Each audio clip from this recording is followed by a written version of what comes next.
Welcome to the best free wildlife spot near La Fortuna. In particular, this is a great road to do some birding on, and you don't have to pay anything. It's a public road.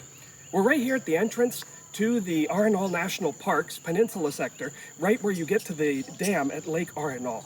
So you get to the dam, and there's a pull-off, and there's a road, and we're gonna bird this road all the way up to the entrance to the national park. I normally film this on a camera. I got up here, my batteries were dead, so we're gonna see what this looks like filming on a phone for the first time. Also, the parking lot right here is a great spot to start. Even though it's this wide open habitat with a lot of lake, the trees right along the edge here are really good for long-tailed tyrants, and there's often bronzed cowbirds hanging out here in the parking lot, as well as your average birds that like to hang out in open areas, scarlet-rumped tanagers, even some toucans you can see here calling, singing. We're gonna see a bunch of them along the road today. So join me on this free nature walk. I'll give you some tips on where you can see different things, and also what things a guide would help you see if you wanted to come on a guided tour. So I hope you enjoy this video walkthrough. Our first stop is just up the road. Once you climb the hill, there's a little pull-off to park at, and this kind of swampy spot is like a guaranteed spot to see buff-rumped warblers. One just sang right over there on the left. This area right here is very humid, and it's often good for kind of skulky species that like that really humid undergrowth, like the buff-rumped warbler, also orange-billed sparrows, and 20-chested flycatchers are often in this area during their nesting season. So this is our first spot, but let's head up the road a little bit more. So once you get to this fence that's part of the hydroelectric project, you can park your car right up there, not in the road, and let's look down here. So as we see this forest here behind us, this is a great spot to spot both the broad and keel-billed motmots that show up here. Sometimes it might rain like it's about to do right now. So we're gonna take a quick break. Okay, we don't care if we get wet, let's continue.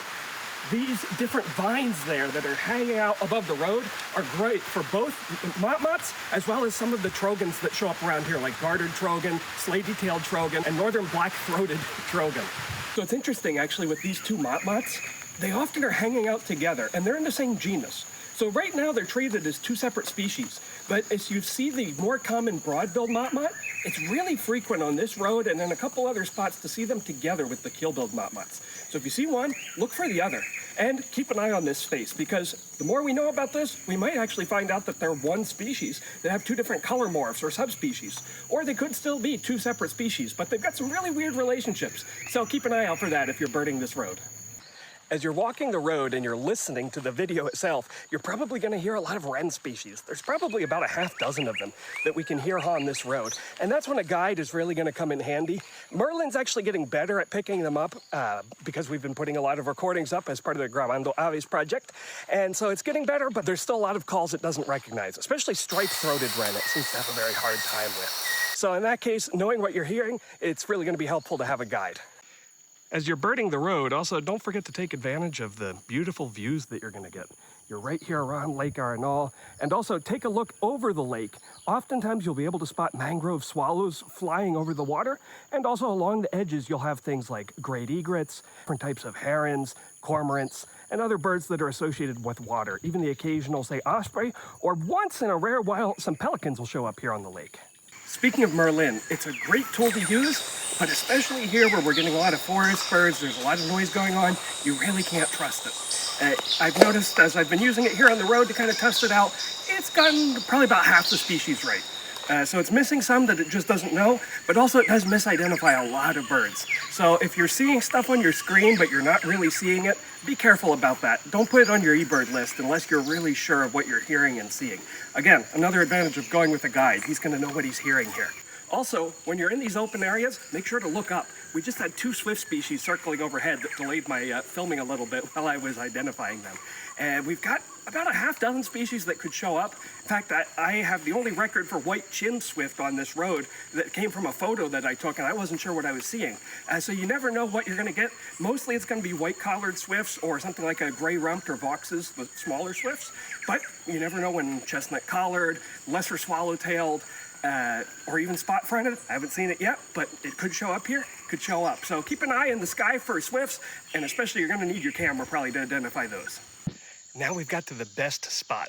So as you can look behind me here, the road starts to climb. So we're gonna leave our car right here. This will be our last parking spot, right where the road makes a corner. You go from the open area, and we're gonna start climbing into some old growth forest or adjacent to old growth forest habitat that's part of the national park. This is going to be the best spot for us to see a couple species in particular that we want to look for. Bare-crowned antbird is one, white-fronted nunbirds. Those are the birds that we're going to hear along this section that are closer to the old growth forest from Arenal National Park. So keep an ear out. This is, again, one of the good spots to have a guide because there's certain sounds, certain spots that you're going to want to look for through here. But certainly, again, the purpose of these videos, so you can do this on your own if you want. Look for birds. It's free. It's great. On your way up the hill where the road makes this S is a really good spot to stake out for mixed flocks that could be coming through. In particular, spotted wood creepers, listen or look for them. They often are in these mixed flocks, and so it's a good spot to look for them. So once we get to the top of the hill, we're going to come out to the entrance of Arenal National Park's Peninsula sector. And that's also some great birding. You can do it. You can get your tickets. I think it's about $12 for foreigners, somewhere around there. The prices are always changing. And we've made it to the end of the road. Well, not really. We're only halfway up the road, but this is usually where I stop birding. Right here behind me is the entrance to the Peninsula sector of Arenal National Park. If you want, you can take the trails there. You'll hear and see a lot of what we saw here, as well as be able to get down right to the water and look out over Arenal Volcano. But you have to pay to get in there, and this is a guide to the best free birding spot in La Fortuna. So I hope you've enjoyed it. Let me know what you thought of the video. If you want more information, have any questions, let me know down in the comments. Thanks again for watching.